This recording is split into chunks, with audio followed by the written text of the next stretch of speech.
Once upon a time, in a small Sunday school class, there was a kind boy named Leo. Si Leo po, sobra niyang mahal ang banal na Diyos. And he always tried to remember what his teacher, Rose, taught him. Isang umaga, si Miss Rose, yung kanyang teacher, gathered all the children and said, "Class, do you see the pretty garden outside? They are bright red flowers growing there. God made them beautiful so everyone can enjoy them. But remember this rule. We must never pick the flowers. Picking them is wrong. And God wants us to obey." So isa po si Leo sa nakikinig doon sa kanyang teacher. And Leo listened very carefully. He nodded to himself, "I will obey. I will obey. I will obey God no matter what." Nga lang, later that day, habang oras na kanilang recess, Leo went to play with his friends, Mia and Jake. They ran to the garden and Mia pointed to the biggest, brightest red flower right in the middle. Sabi ni Mia, "Wow! Ang ganda naman ng bulaklak na yon.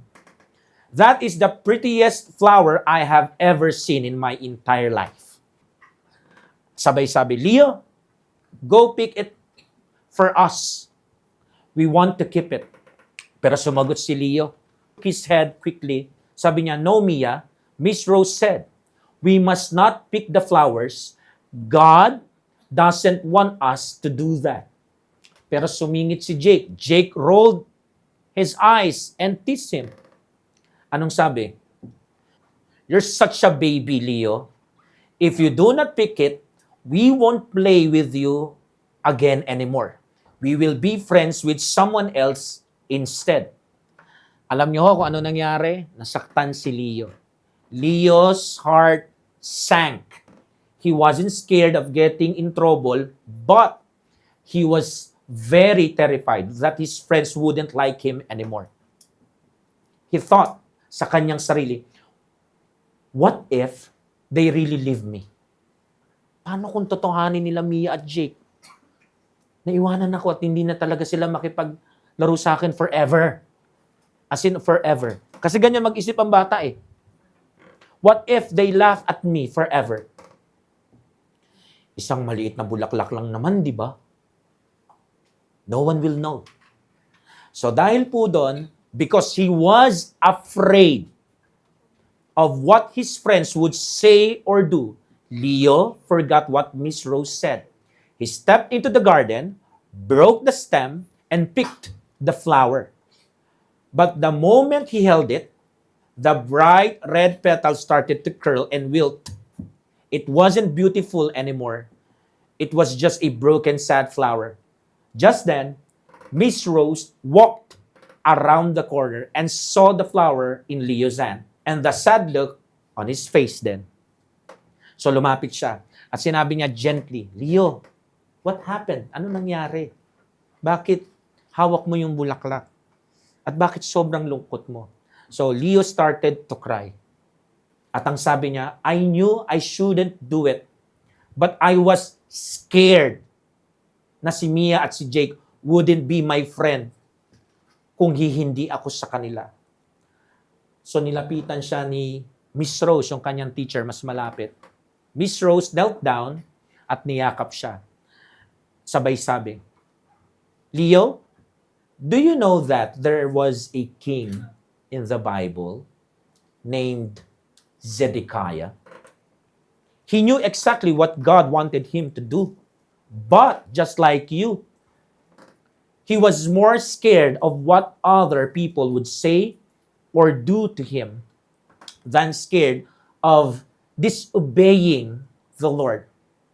He listened to the people instead of God.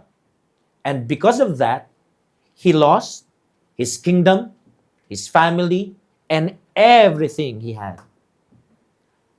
That's what happens when we let fear of people rule over us.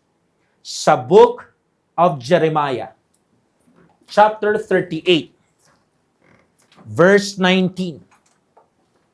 Jeremiah, chapter 38, verse 19. And Zedekiah the king said unto Jeremiah, I am afraid of the Jews that are fallen to the Chaldeans, lest they deliver me into their hand, and they mock me. Ang Diyos po ang magpala sa kanyang salita. Maaari na ho kayong makaupo. Let's talk about the fear of man. Anong ibig sabihin ng takot sa kapwa-tao? It is a type of fear marked by persistent worry or anxiety about what other people may say, think, or do. It is the tendency to prioritize human approval, acceptance, or praise above God's will, truth, and commands. So itong fear na to, nililid nito ang isang believer na mag-compromise ng mga biblical truth. Ito ang dahilan kung bakit ang isang Kristiyano ay mananatiling tahimik o mananahimik at hindi ipaglalaban ang kanilang faith. Sa anong dahilan? To avoid na mawalan ng mga malalapit na tao sa buhay nila. So ano mangyayari? Hindi na magagawa yung tama at mabuti. Hindi na sila makakasunod at makakapagpasako sa salita ng Diyos at kalooban niya. So ano ang pinaka-ugat? Solely out of fear of how others will react, judge, or treat them. Ang pamagat ko ng unang mensahe sa ating sub-theme ngayong buwan ng June sa ating Fear Thou Not na nagmula sa Isaiah 41:10 ay, Ask Zedekiah, is man's approval worth losing everything? Inuulit ko ho. Ask Zedekiah, is man's approval worth losing everything? Sana ho, hindi tayo magaya sa kwentong pambata ng batang si Leo. Sana ho, hindi tayo magaya na matakot sa mga banta na mga tao sa paligid natin. Sana ho, wag dumating yung panahon na yung pananampalataya natin na sinasabi natin, susunod ako sa Panginoon. Magpapasakop ako sa Panginoon. Kahit anong mangyari. Sana ho, wag dumating yung panahon na para tayong si Leo, nakainin yon. Kasi, tinethreat tayo ng isang tao o mga tao na malapit sa puso natin na kapag hindi mo ginawa yung gusto namin, mawawala kami sa buhay mo. At yun po yung eksaktong nangyari sa haring ito. Na hindi na ho dapat mangyari sa atin. Takot. Sino bang tao ang walang takot? Lahat po tayo meron yan. Lahat po tayo nakakaramdam yan. Lahat po tayo nabiktima na yan. At hindi po porkit nabiktima na tayo dati, ay hindi ho kakatok uli sa pintuan ng Christian life natin yan. So pag-usapan na ho natin ito. Paano ba natin maia-apply na alive in faith, dead in fears, pagdating sa tinatawag na fear of man? Number 1, the cause of fear of man. The cause of fear of man. Wala na hong ibang pinakamagandang panimula patungkol sa mensaheng ito. Alamin ang pinaka-ugat. So dito po sa ating text, sa 38:19 ng Book of Jeremiah, makikita po natin ang haring ito. Kausap ang propeta ng Diyos. Anong sabi niya? I am afraid of the Jews. Takot daw siya sa mga Hudyo. Takot daw siya sa mga kababayan niya. Sa taong bayan. Sa tao. That are fallen to the Chaldeans, lest they deliver me. So natatakot siya saan? Sa pwede nilang gawin sa kanya. Na baka i-turn over siya doon sa hari ng Chaldeans. At the same time, natatakot siyang maging laughing stock. Natatakot siyang maging mockery. Katatawanan yung kanyang kingship. Gusto ko lang sabihin lahat ng takot na sinabi niya, wala pa siya doon. Lahat yun, nasa loob lang ng kanyang isipan, ng kanyang utak. So dito ko makikita natin yung root cause kung bakit siya nalibing sa takot. Kasi mas binigyan niya po ni Zedekiah ng value ang opinion o magiging opinion ng ibang tao. Para sa kanya, mas powerful ang sasabihin at gagawin ng mga kapwa niya tao kesa sa authority ng Almighty God na nagpadala kay Jeremiah. Anong makikita natin dito? Gugupuin ka lang ng takot kapag nakatingin ka sa maling Panginoon. Ang pinapanginoon niya dito, yung taong bayan. Ang leadership niya ay nakadepende sa sasabihin at gagawin at opinyon ng majority. Hindi na sa nag-iisa na Panginoon na pinakamakapangyarihan sa lahat. Same is true sa atin. Hindi ka na makakapaglingkod sa Panginoong Yesus ng malaya kung tinatali mo ang buo mong puso at isipan sa sasabihin ng mga taong malalapit sa iyo.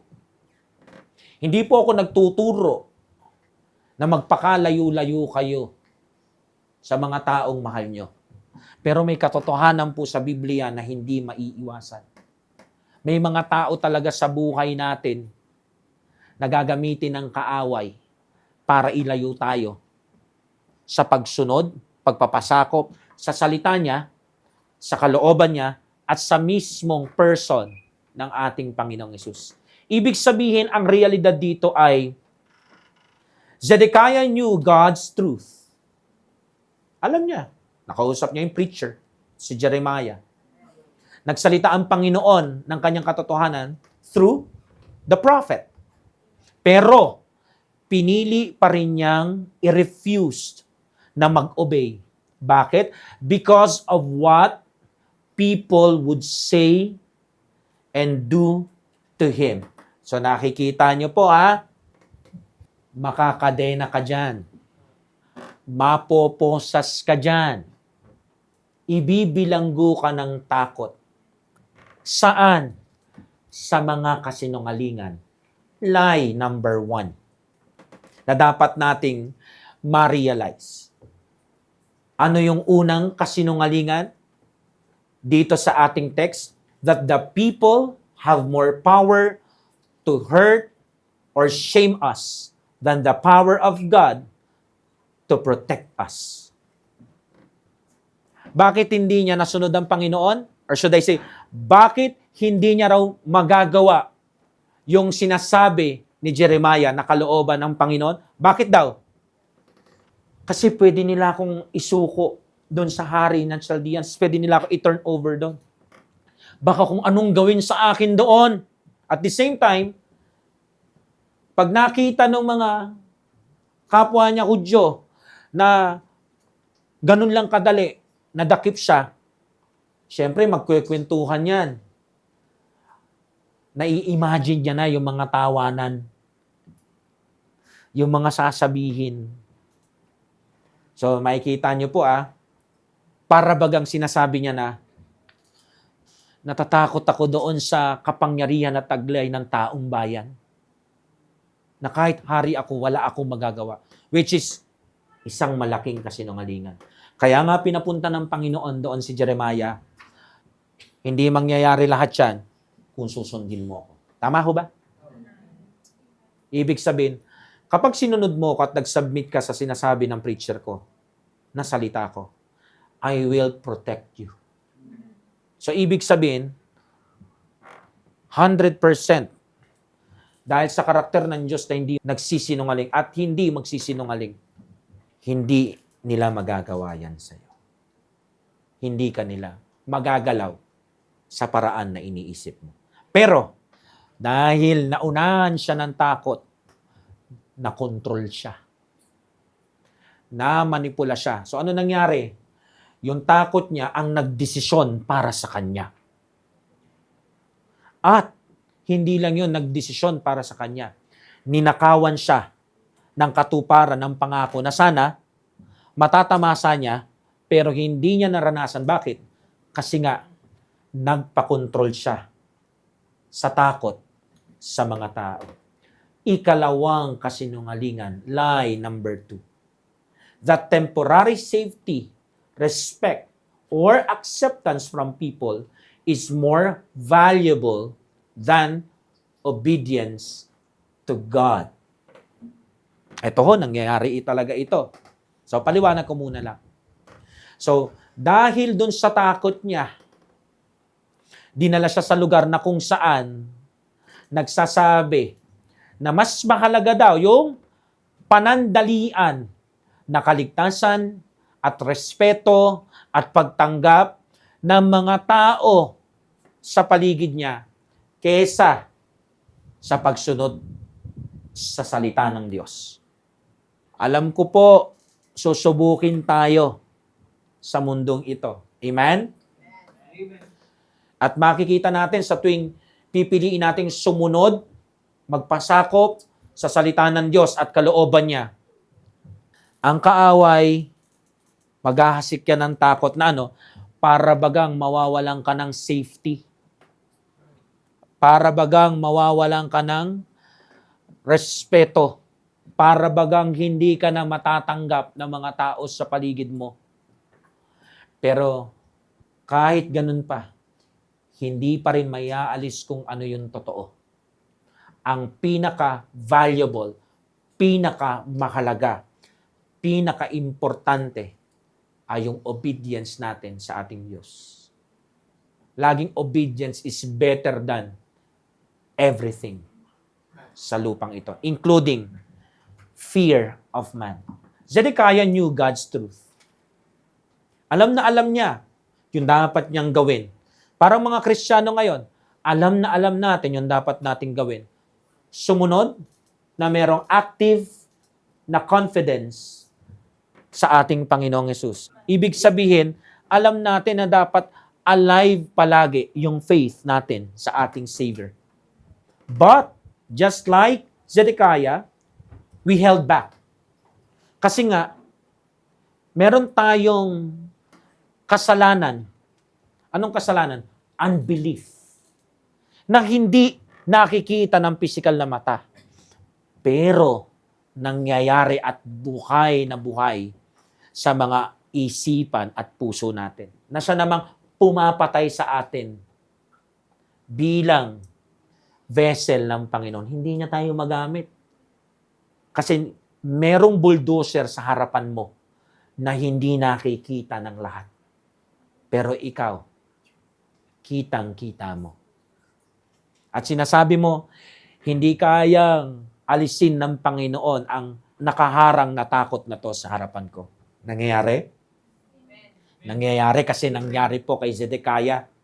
Meron siyang imaginary bulldozer sa harapan niya. Ano yon? Yung fear of man. Natakot siya sa tao, baka i-harm siya, baka i-mock siya. Dito ko makikita natin ng malinaw.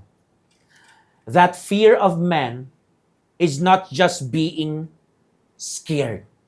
Fear of man is a choice. So pinili mo na i-prioritize yung human opinion, human comfort, human safety above God's will. At ito yung klase ng takot na hindi tama at mabuti sa harapan ng Diyos. Hindi po ito banal na takot sa Kanya. Kaya ngayon, nakikita natin ang salita ng Diyos, nag-o-object sa object na yun.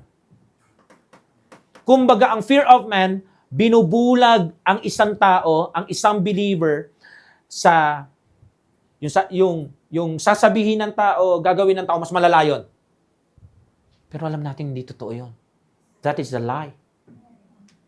Mas nakakatakot yung judgment ng Diyos, yung punishment ng Diyos, yung palo ng Diyos. Pero, alam nyo naman, kapag kasalanan, hindi magsasabi ng totoo. So meaning, totoo pala. Yung Proverbs 29, verse 25.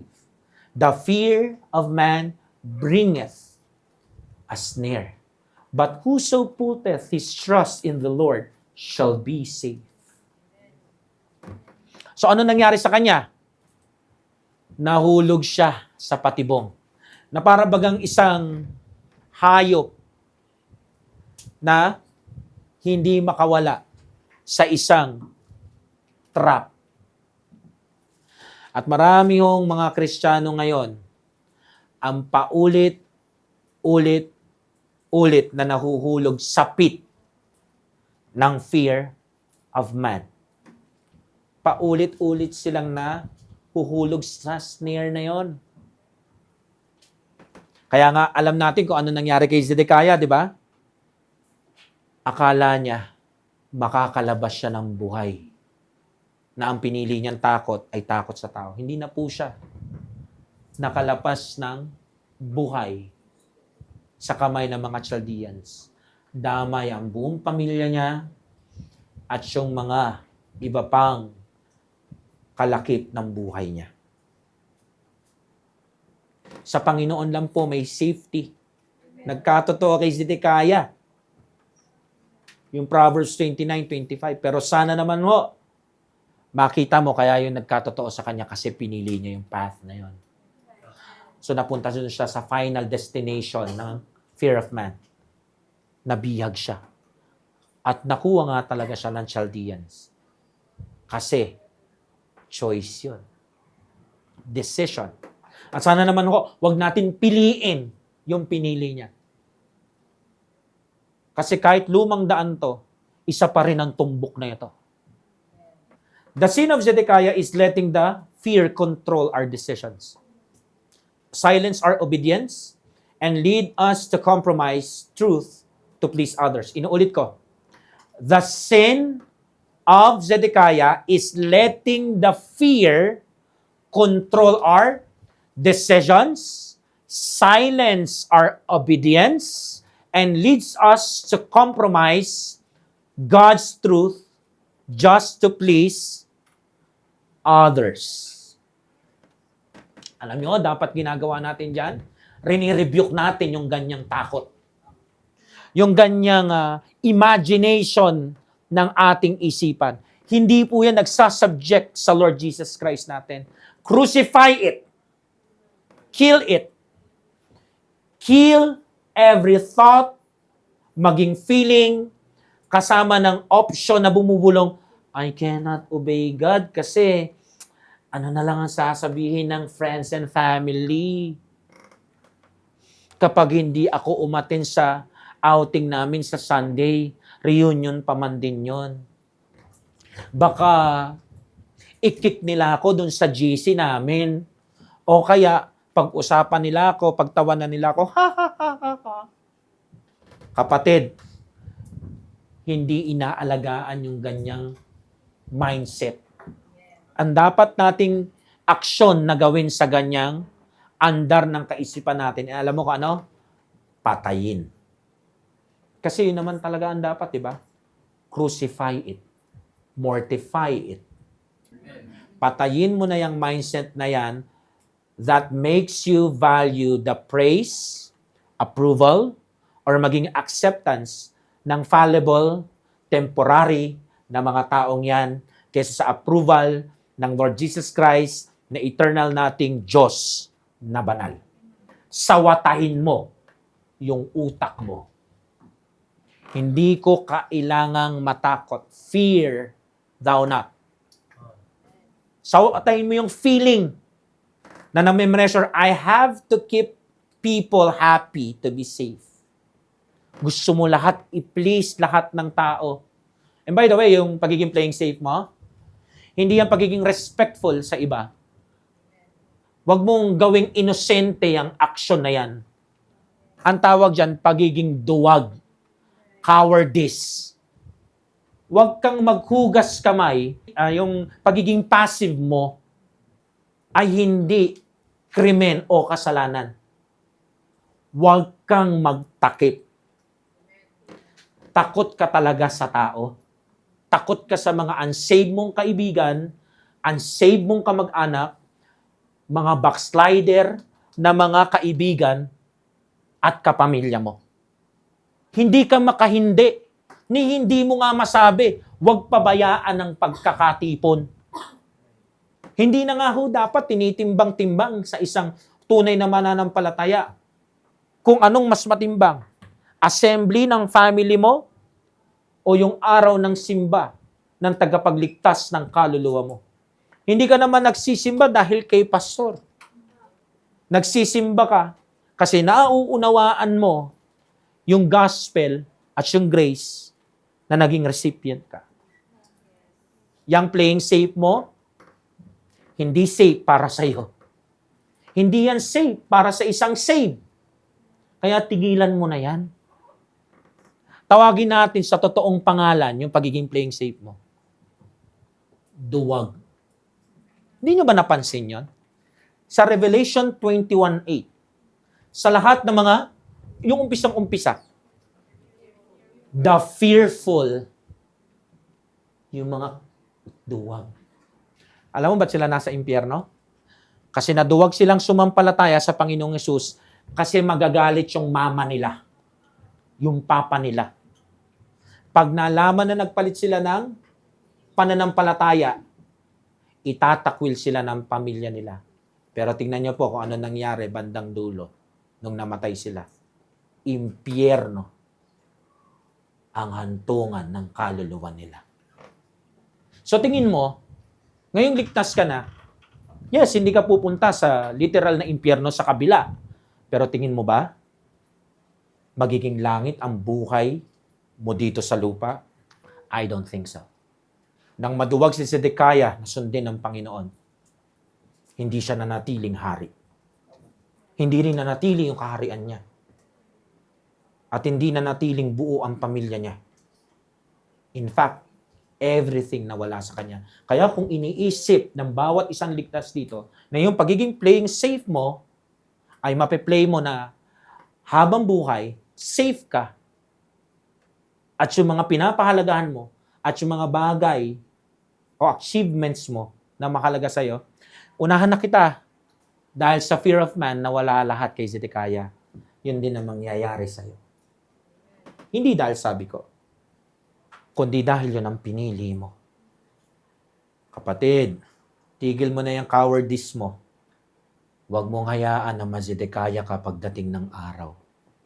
Maging alive ka naman sa faith mo. Lagyan mo naman ng tapang.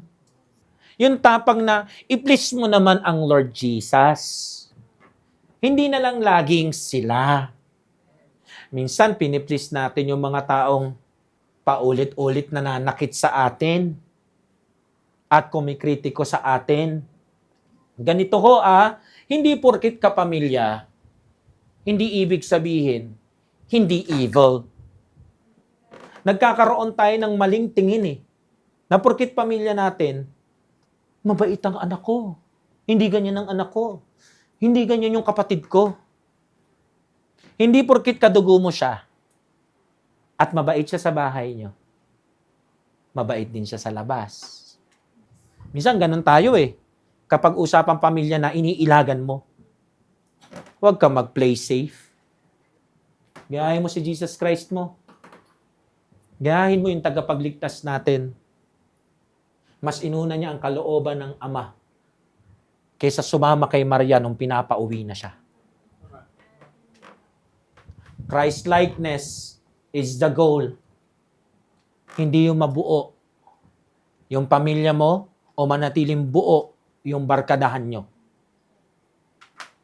Sinabi na ni Jesus Christ, dumating siya dito sa lupa, hindi para gawing solid ang lahat. In fact, dahil sa kanya, magkakaroon ng variance, pagkakabahabahagi. Kaya kahit yung kasama mo, kamag-anak mo na Baptist, ba't hindi kayo nagkakasundo? Alin lang sa dalawa. May isang spiritual at may isang karnal at backslider. Kahit nasa ilalim pa kayo ng umbrellang pangalan, Baptist.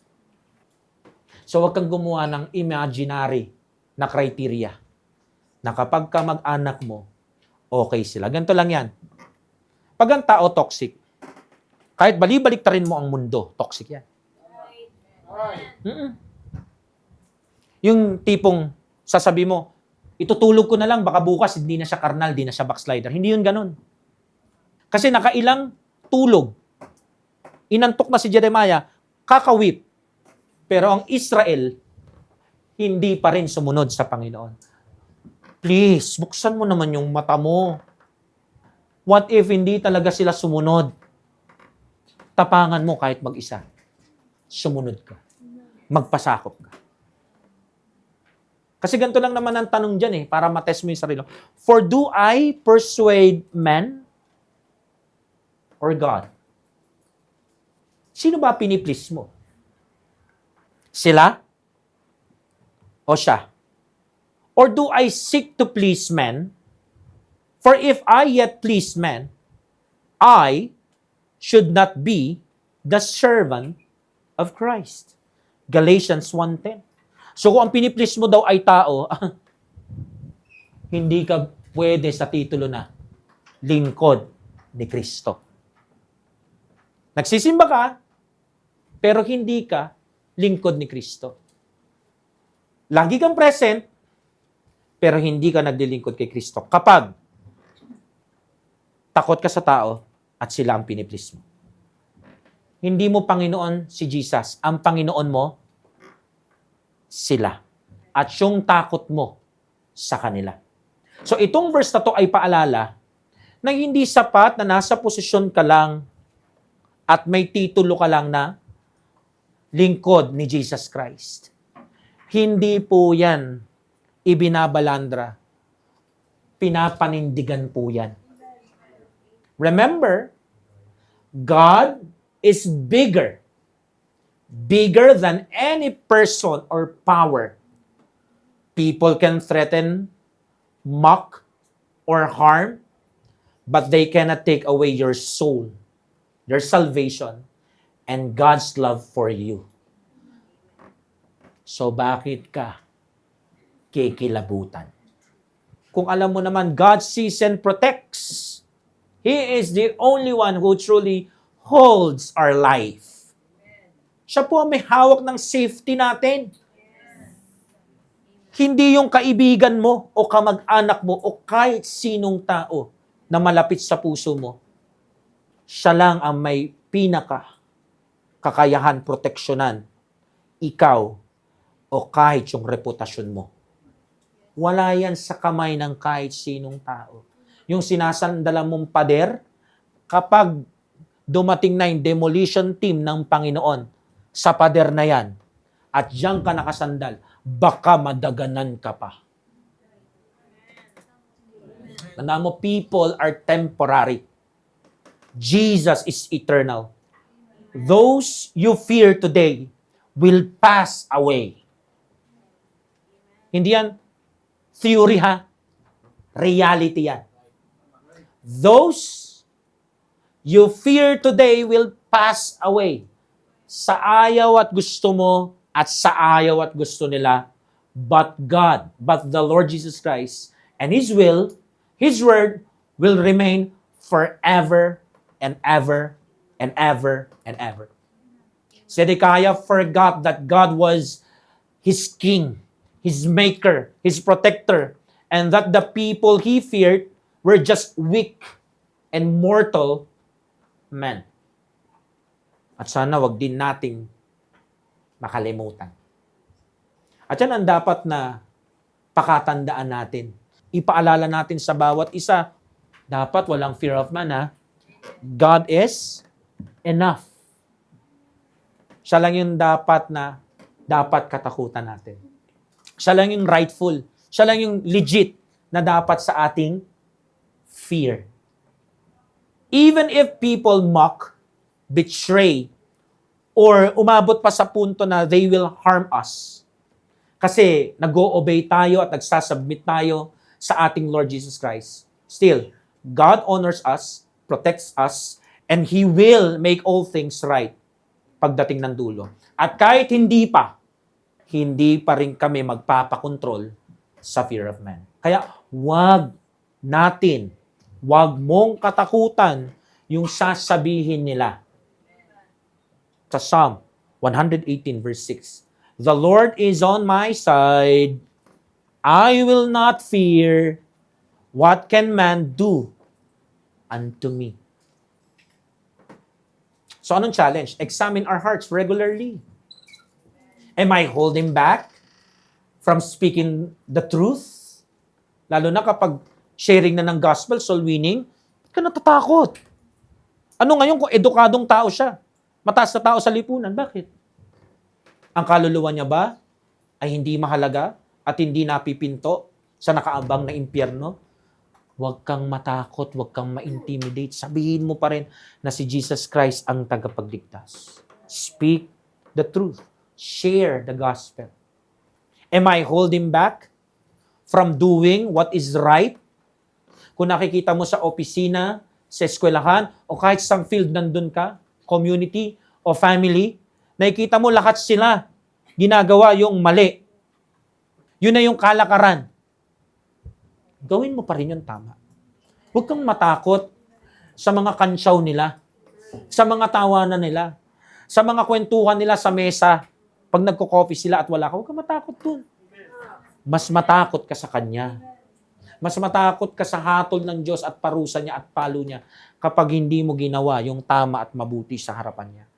Am I holding back from following God's will because I am afraid of someone will say or do to me? Yan ang mga tanong mo sa sarili mo. Magko-comment na naman na mas sakit yan. Pupunta na naman sa tapat ng bahay namin yan para ipahiya ako. Kasi mas inuna ko yung church. Magbabanta na naman yan. Susugurin si pastor. Sumugod sila o hindi. May banta o wala. Huwag mong pabayaan ang pagkakatipon.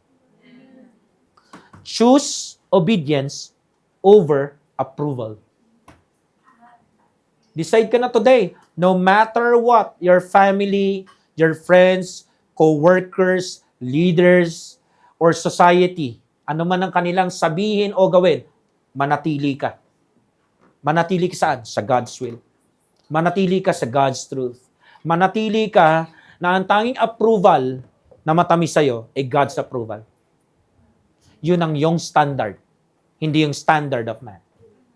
Ang kwento ni Zedekiah ay patotoo na mula sa banal na kasulatan na bawat fear at bawat compromise ay walang may offer na tunay na safety. In fact, sa huli, it will destroy you at everything na nasa iyo.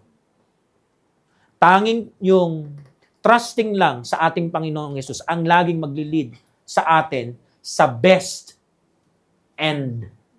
The rest, dead end. So, mga kapatid, sa pananampalataya, tandaan po natin to. It is always better to obey God and face displeasure from people than to please people and face displeasure from God. Number 2, the Lord confronts the fear of man. The Lord confronts the fear of man. Kapatid, kapag sinadya mong piliin na matakot sa kapwa mo tao, kung ikaw naging passive, naging quiet, naging coward, ang Diyos hindi siya mananahimik. Kikibuyan. Kokomprontahin niya yan. Jeremiah chapter 38, 17, 18. Then said Jeremiah unto Zedekiah, Thus saith the Lord, the God of hosts, the God of Israel, If thou wilt assuredly go forth unto the king of Babylon's princess, then thy soul shall live, and this city shall not be burned with fire. Ganda ng pangako ng Lord, no? Kung isusuko mo lang yung sarili mo at susundin mo lang at magpapasakop ka lang sa plano at sinasabi ng Diyos, walang mangyayaring masama. Sige na. Pumunta ka na sa mga opisyales ng Babylonia at tinitiyak ng Panginoon sa iyo na hindi ka mamamatay. At ang city na ito ay hindi masusunog at ang pamilya mo o bahay mo ay hindi madadamay. And this city shall not be burned with fire, and thou shalt live. Ang linaw na. And thine house. But if thou wilt not go forth to the king of Babylon's princess, then shall this city be given into the hand of the Chaldeans. So lahat ng sinabing hindi mangyayaring nakakatakot, asahan mo. 100% mangyayari. So, dito pa lang, makikita mo yung pangdidiretsa ng Panginoon. Kinokompronta na ng Panginoon yung takot niya sa tao. Kung matatakot ka sa kanila, well, at hindi ka matatakot sa akin, well, hindi yan magiging well sa well-being mo. Ang banal na Diyos ay paulit-ulit na ipinadala si Prophet Jeremiah at paulit-ulit din siya nagwiwip. Humahagulgul po siya at nakikiusap. Sundin niyo ang Panginoon. Kasama po tong si Zedekiah. Paulit-ulit siyang pumupunta sa hari para mag-warning. Para malaman niya yung exact na dapat niyang gawin. At malaman niya rin kung ano yung eksaktong mangyayari kapag nag-disobey siya.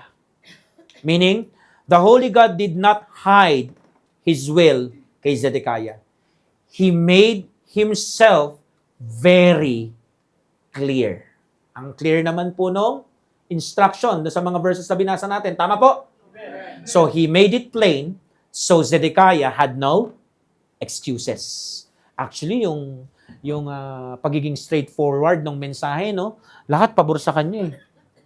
Mapapaganda talaga si Zedekiah eh. Nga lang, kailangan niya isuko yung sarili niya. Yun ang problema, no? Kapag masyadong niyayakap yung posisyon, ang feeling natin, tinatanggalan tayo ng Panginoon ng bagay na maganda at mahalaga.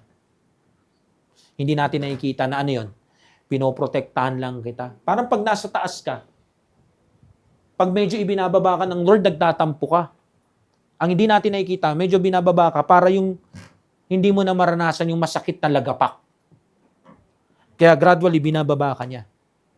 Pero sa atin, pag umiral na yung pride, minamasama natin ang Diyos. Nangyayari po yan. At nangyari na po yan sa marami sa atin. Yung iba nga lang ayaw umamin. So anong reality? God rebukes fear of man. At the same time, tinatawag niya tayo sa panawagan na to trust Him. God reminds us na ang tao na kinakatakutan natin ay limited, temporary, powerless, compared sa Kanya. Ang tanong lang dito is, do you believe that? Iba lang kasing dito yung pananampalataya. Naniniwala ka ba na Almighty talaga siya?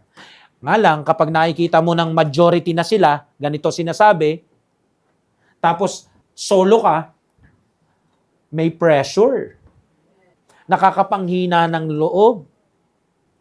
Pero ang katotohanan, mga minamahal, may pangako ang Diyos eh. Sa pagsunod sa Panginoon, merong safety. Pansinin nyo iba yung salitang safety sa save. Kasi pag sinave ka na, wala ka na doon sa kapahamakan. Tama ho? Pero ang pangako niya dito kay Zedekiah, safety. Dadaan ka pa rin sa kamay ng kaaway. Mapapailalim ka pa rin sa authority ng Chaldeans ng Babylonia. Pero, kahit nandun ka, nasakop kayo, hindi mo naman mararanasan na sobrang maargabyado. Akong bahala sa'yo. Hindi nila magagalaw yung buhay mo, lahat na nasa buhay mo, lahat ng mahalaga sa buhay mo. Kaso anong problema sa kanya? Hindi niya pinagkatiwalaan ang Diyos. At ang dahilan, kaya hindi niya nagawang pagkatiwalaan ng Diyos. Alam niyo kung bakit? Kasi may ibang kumontrol sa kanya. Anong kumontrol sa kanya? Takot. Tingnan niyo po sa Isaiah 51, verse 12 hanggang 13. 51, 12, 13 ng book of Isaiah. Even I, am that he that comforted you. Who art thou? That thou shouldest be afraid of man that shall die. Tingnan mo yung kinakatakutan mo. Later on, mamamatay din yan. Yun yung sinasabi ng Panginoon dito, And the Son of Man, which shall be made as grass. Parang damo. Tumubo ngayon, buhay ngayon. Green na green ngayon, bukas, brown na, inaapakan. Tapos ginagawa ng sangkap saan? Pansiga. Diyan ka takot? Hindi ka takot sa akin? Yun ang sinasabi ng Panginoon dito. Sino ba yan? Dapat ganun mo ang takbo ng isip natin, Sino ba ang tao para katakutan kaysa sa banal na Diyos? Mas nakakatakot ba yung prof mo at yung gagawin niya sa grades mo kaysa sa Diyos mo na nagbigay sa'yo ng grace niya sa'yo? Sana kinokompronta yung mga takot natin, no? Kasi lagi na lang tayong takot mag-sacrifice. Lagi ka na lang, kasi may ganito sa office, kasi may ganito sa school, kasi ganito sa bahay. Lagi na lang excuses.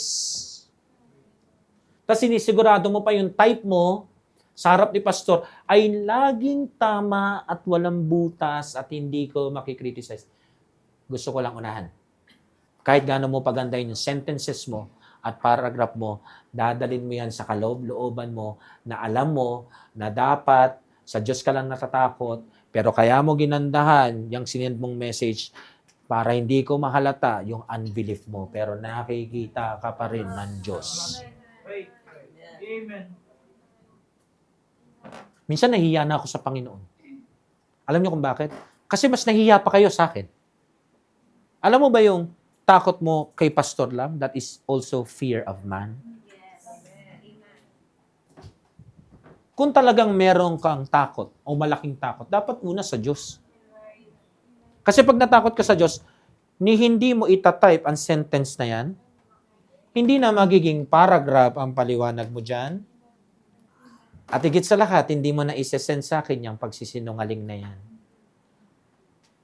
Magaling na magsinungaling ang mga tao ngayon. Inihahalo yung totoo sa hindi. Pero kahit gaano mo pa palabasin na totoo yan, hindi pa rin buong katotohanan yan kasi may kahalo pa rin pagsisinungaling na ang pinag-uugatan ay what? Fear of man. Minin mo na, natakot ka sa prof mo. Natakot ka sa boss mo. Natakot ka talaga sa kanila. Kaya nga hindi ka kopibo. Imbis na sabihin mo, may simba kami, ang inobliga mo, si pastor, Pastor, anong masasabi mo? Okay lang ba? Kahit may mali na verse, ako tuloy ang namumroblema. Why? Kasi hindi ka makahindi sa kanila. Minsan, ang tatapang nating kumanta, no? Loyalty to Christ, closer to Jesus, at kung ano-ano pa, di ba? Tapang natin mag-preach. bago mo tapangan yan, tapangan mo muna na panindigan siya. Ang dapat nating ma-realize, mga minamahal, what God wants us to recognize and understand is He confronts the fear of man by opening our eyes. Saan? To its true nature. Kagaya ng ginagawa natin ngayon, na ginagawa ni Jeremiah sa harapan ni Zedekiah. Kapatid, it is not just being nervous or shy. Hindi yan basta pagiging timid lang. Passive lang. Hindi po. It is a spiritual error. Nagkakasala ka. Kaya ngayong gabi, kinokompronta niya yung takot na yan para ipakita sa atin yung fear of man ay delikado yan. Una, binavalue mo masyado yung temporary mortal people kesa sa eternal God. Pangalawa, is mas sampalataya ka sa human power at power ng human opinion para sa'yo, hindi mo man sinasabi sa bibig mo, pero threatened ka sa mga iniisip nila towards you kesa sa power, protection, at will of God. Kinukumpronta tayo ngayon ng Panginoon sa kwento ni Zedekiah na ang fear of man ay isang nakamaskarang unbelief. Di ba mahilig tayong ganito? Kasi nakakaya naman, pastor eh. Lagi na lang akong wala eh. Ngayon lang naman. Mamaya sabihin nila, binabaliwala ko yung pamilya namin eh. Irerespeto ko naman. Pero saan sa Bible na paminsan-minsan pwedeng pabayaan yung pagkakatipon kasi nga para patunayan mo lang may respeto ka sa barkada mo? Walang ganun. Alam niyo ho, when we fear people, we have forgotten who He is. Nakakalimutan mo yung kung sino talaga yung maker mo. Yung defender mo. Yung Diyos mo. We must realize that every time we let what people say or do rule our choices, we are stepping into a trap, snare, that leads us to the cage of unbelief. At magiging loop mo yan. Para kang bilanggo. Nalakad ng lakad sa loob ng selda niya. Doon ka lang. Magiging cycle yan sa buhay mo na nakabilanggo ka. Again, the fear of man bringeth a snare. At hindi nagsisinungaling ang Panginoon noon kay Zedekiah at sa harapan natin. At kung sino man ang gagawa sa atin yan, snare sa yan, ipiprison ka niyan. Mapupunta ka sa napakadilim na bilangguan na yan. Alam niyo ho, kinamumuhian ng Panginoon ito eh. Kasi binubulok na ito ang mga isip natin. Ito yung mindset na pag nag-creep in sa mga utak natin, bumubulong to every single day and night.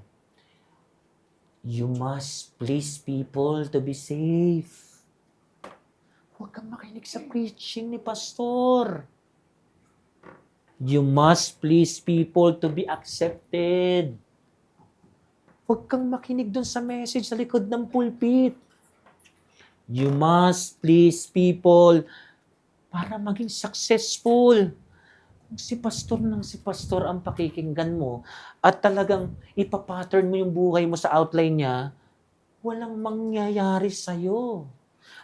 Actually, yung mga preaching na yon na sinasabi nila, walang mangyayari sa'yo sa church na yan at pakikinig sa mga preaching ng pastor na yan at pagme-mentor ng pastor na yan. Totoo, wala naman talagang mangyayari sa'yo na masama na pagsisisihan mo sa huli.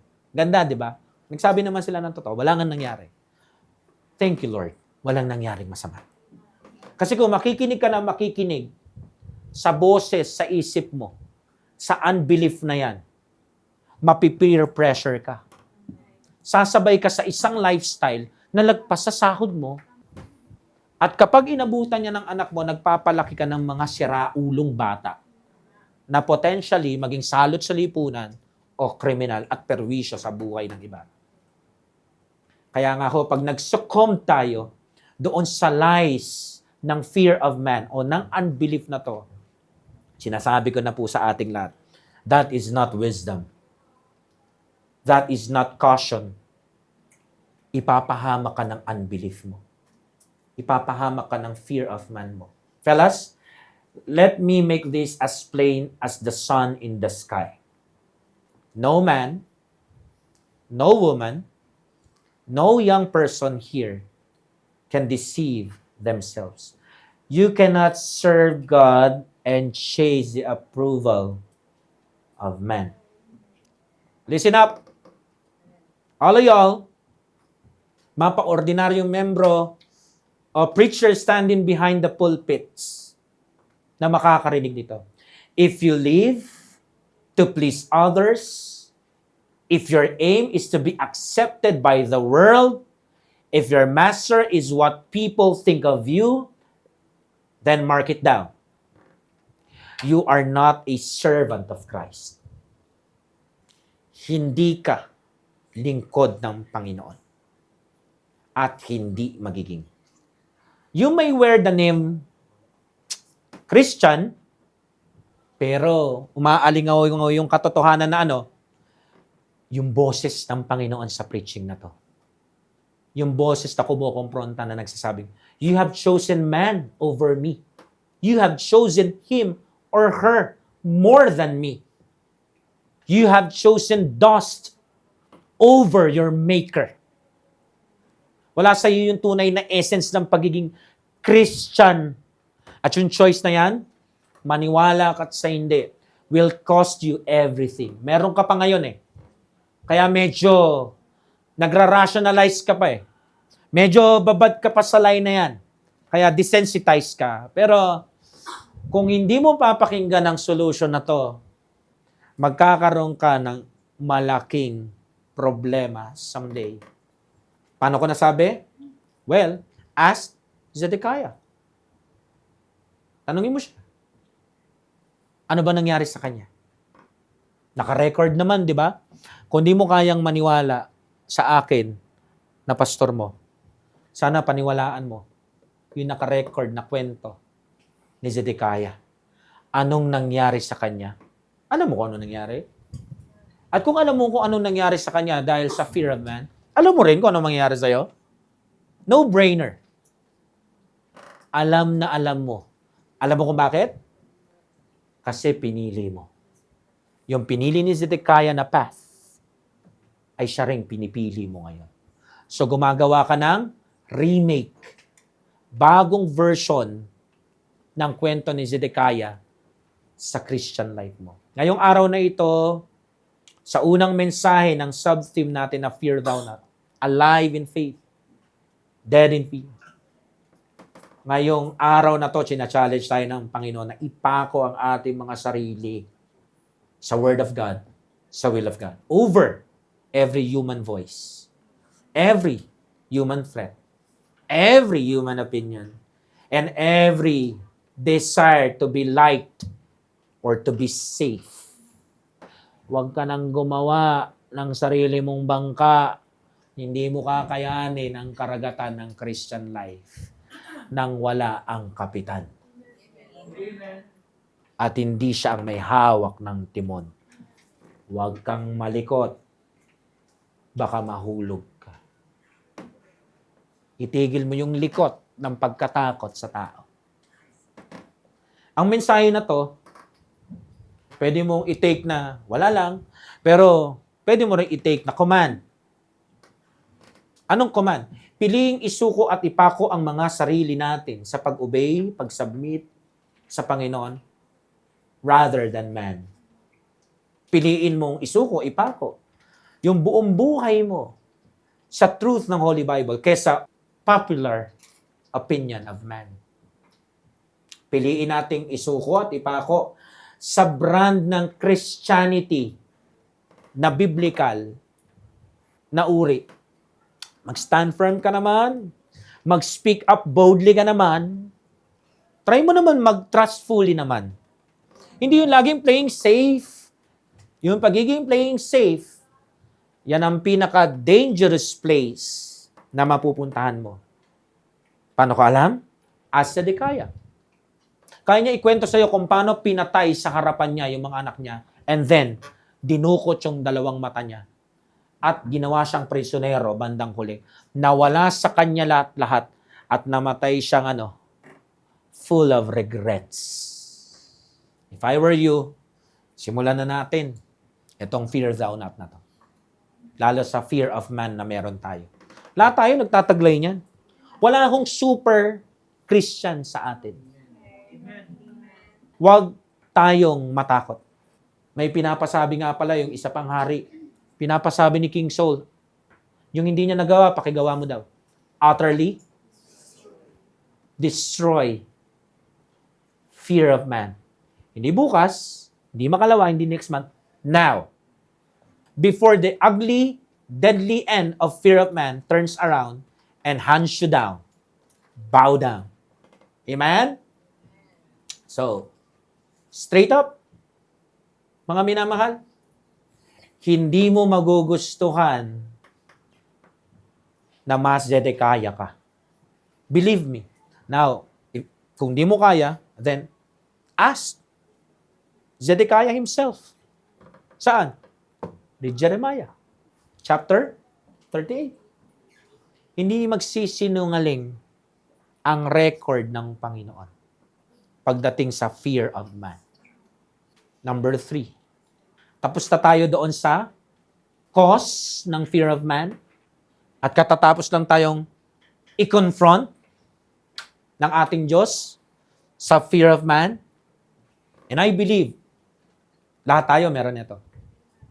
Pero be wise. Be wise. Mamili ka kung kanino ka matatakot. Sana ang piliin mo. Yung banal na Diyos ang katakutan. Number 3. Consequences of the fear of man. Consequences of the fear of man. Ang takot na to ay hindi holy fear. Hindi ito yung fear na dapat at karapat-dapat ang Diyos natin. Ito po yung klase ng fear na illegitimate. May mali kang object na kinakatakutan.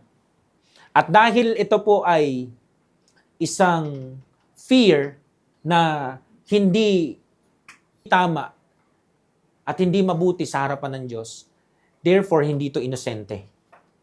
At nakukumit po ito ng hindi aksidente. Kasi ito po ay kasalanan ng unbelief na nagtatago sa likod ng takot. Kanino? Sa tao. So, kapag kasalanan, meron lagi yung kabuntot na konsekwensya. 2 Kings chapter 25 4 hanggang 7.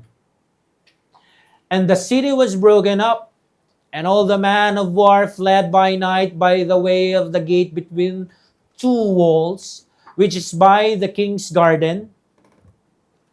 Now the Chaldeans were against the city round about. And the king, yung king na tinutukoy dito ay sino? Si Zedekiah pa rin. And the king went the way toward the plain. 5. And the army of the Chaldees pursued after the king and overtook him in the plains of Jericho, and all his army were scattered from him. Nahuli siya, no? Tapos, iniwanan siya sa ere, takbuhan yung mga tao na ayaw niyang mawala sa kanya. Self-explanatory. Nakikita mo kaagad yung connect sa Christian life mo. Hindi ko na kailangan bigyan ng diin. 6. So they took the king and brought him up to the king of Babylon in Riblah, and they gave judgment upon him. 7. And they slew the sons of Zedekiah before his eyes, and put out the eyes of Zedekiah, and bound him with fetters and brass, and carried him to Babylon. Sana kung nakinig siya sa preacher na si Jeremiah, Di sana hindi magiging ganyan. Kaso hindi siya nakinig.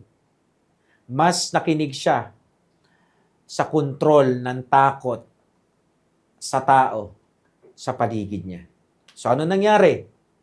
Nawala hindi lang ang paningin niya. Pati mga anak niya nadamay. Alam niyo, pag nagpipreach ako ng ganito, ang pwedeng isipin, nananakot si pastor, at ang pinaka-epektibong pananakot is yung madamay yung kamag-anak. O madamay yung mga mahal sa buhay. So, kamusta naman tong 2 Kings chapter 25 verse 7? Mukha bang gawa-gawa ko lang ang talatang yan? Ngayon, kung hindi ka pa rin mapaniwala ng talatan na yan, problema mo yan. That is your unbelief. Pero ako, naniniwala ako na ang salita ng Diyos ay totoo. So kung nagawa ng Diyos yan dati, kaya niya rin yan ulitin ngayon. Sa ibang paraan man, hindi man yung pinaka parehong-pareho, pero yung pain na makikita mo, bago magsara yung mga mata mo, makikita mo yung anak mo ay merong pangit na nangyayari, tapos wala kang magawa. Pwedeng ma-replay sa iyo at sa akin. Alam mo kung nakinig lang siya, kung gagawin niya daw na sumunod, kumbaga isuko yung sarili niya sa childish. Ano daw? Anong mangyayari? If thou wilt assuredly go forth unto the king of Babylon's princes, then thy soul shall live.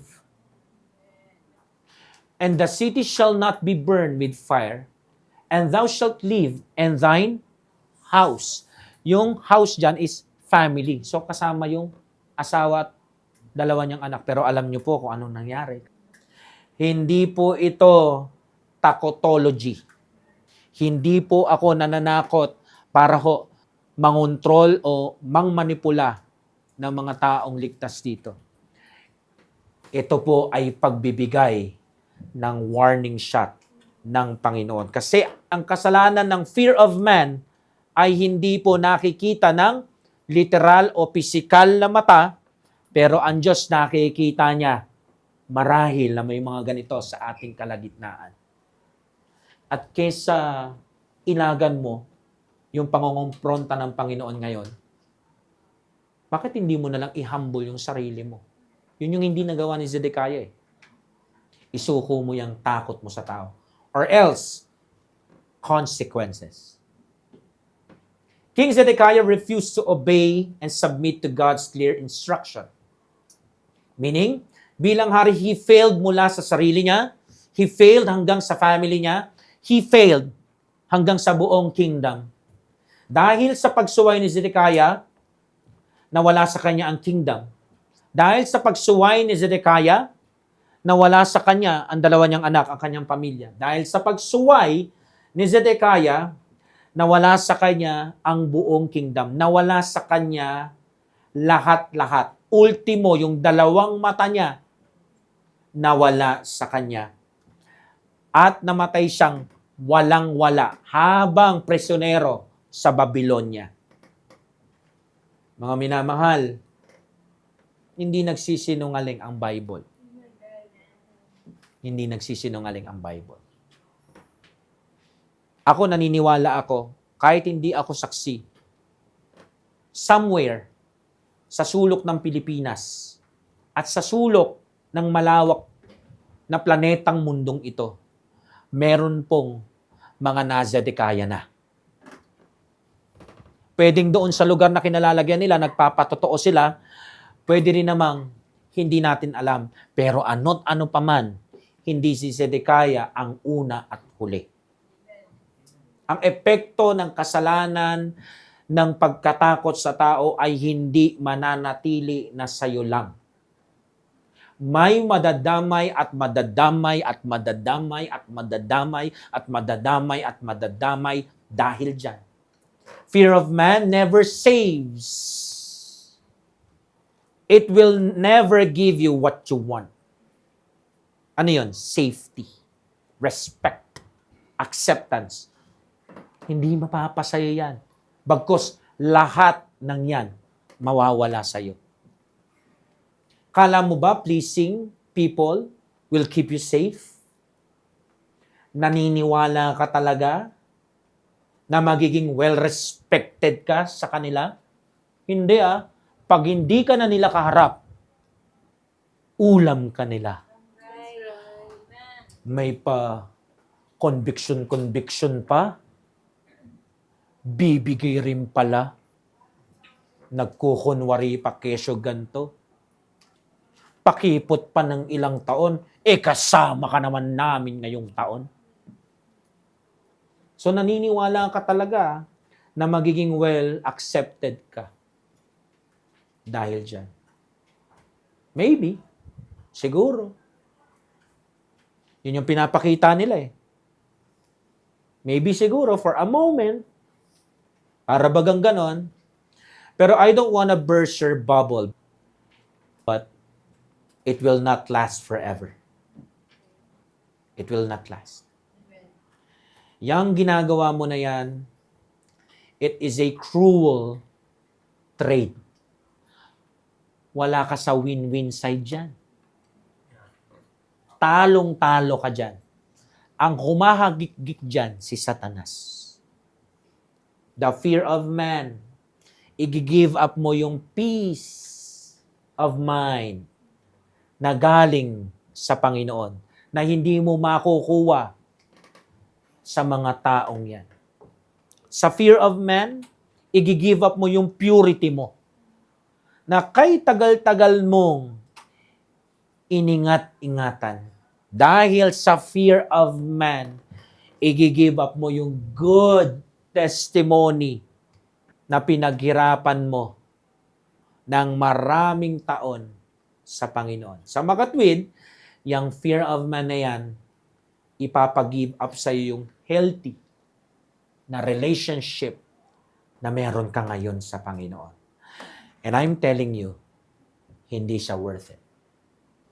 Kasi lahat ng mga kasama niyang sundalo, lahat nag-scatter. Iniwanan siya.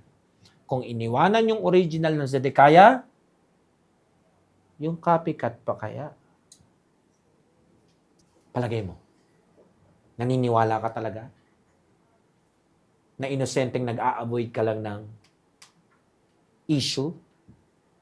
Pain? Loss? I don't think so. Actually, you are walking straight into disastrous path of Zedekiah. The things you fear losing, gaya ng respect, acceptance, comfort, yung mga sinasabi ko po. Eventually, sa dulo, you still lose it in the end. At hindi lang yun ang mawawala sa'yo. Pati yung mga give up mo. Yung blessing, yung favor, yung mga eternal rewards mo sa Lord, lahat yun mawawala. Kasi nagkompromiso ka, kasi natakot ka. Or should I say, naduwag ka. Ang pagiging Kristiyano ay hindi titulo. Ito ay buhay. The fear of man does not solve your problems. It multiplies them. The fear of man always ends in regret. Nagwakas ang buhay ni Zedekiah sa regret. At marami pa pong characters sa Bible ang dahil natakot sa tao, namatay na full of regret. Fear now, regret forever. You will always regret the times you choose people over Jesus Christ.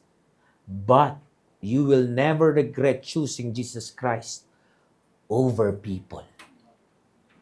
Count the cost. Hindi ba parang luging-lugi ka dyan?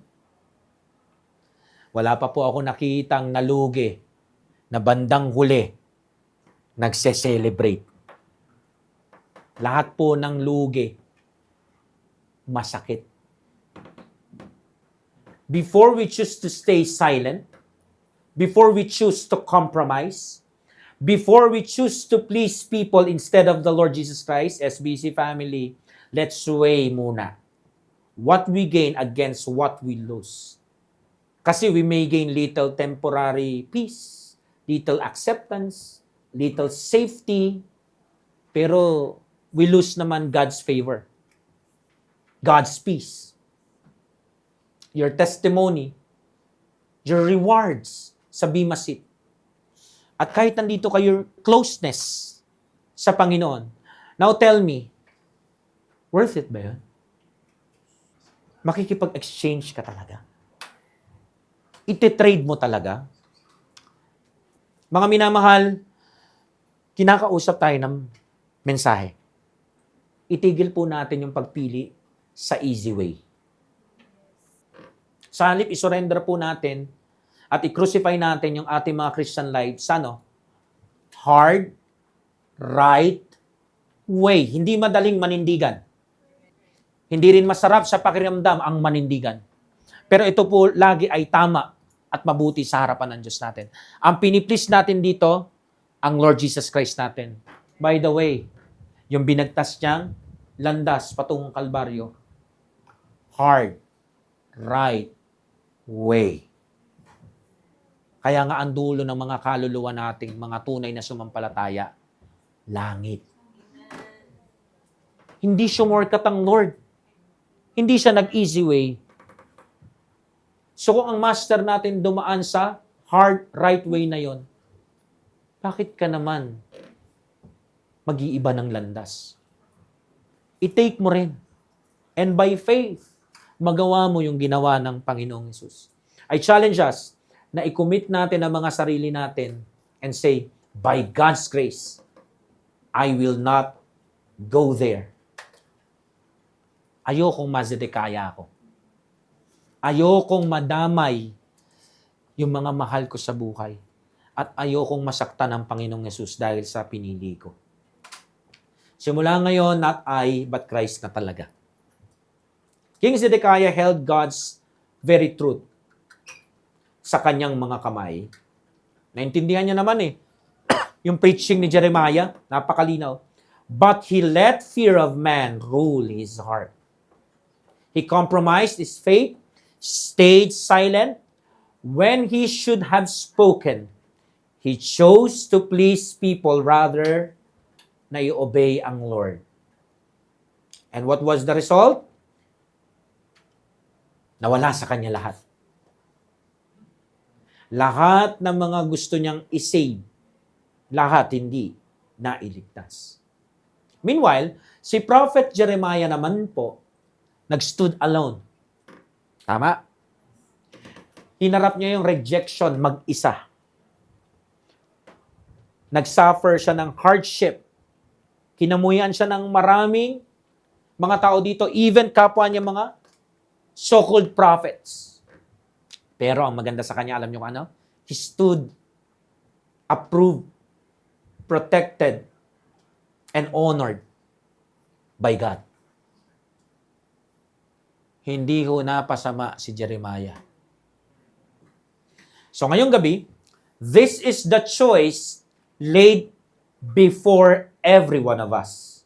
Anong pipiliin mo? Anong pipiliin ko? Anong pipiliin natin? Saan natin ipapako na takot ang Christian life natin? Takot sa Panginoong Hesus? O yung takot sa sasabihin at gagawin nila? Mga kapatid, will you let the opinions, pressures, or threats of people shape what you believe, how you live, and what you say? Or will you stand firm on God's word no matter who stands with you or who stands against you? We must choose God's approval above every human praise or acceptance and learn to trust Him more than any false safety we try to build for ourselves. Now tell me, Brother Zedekiah, is it worth it?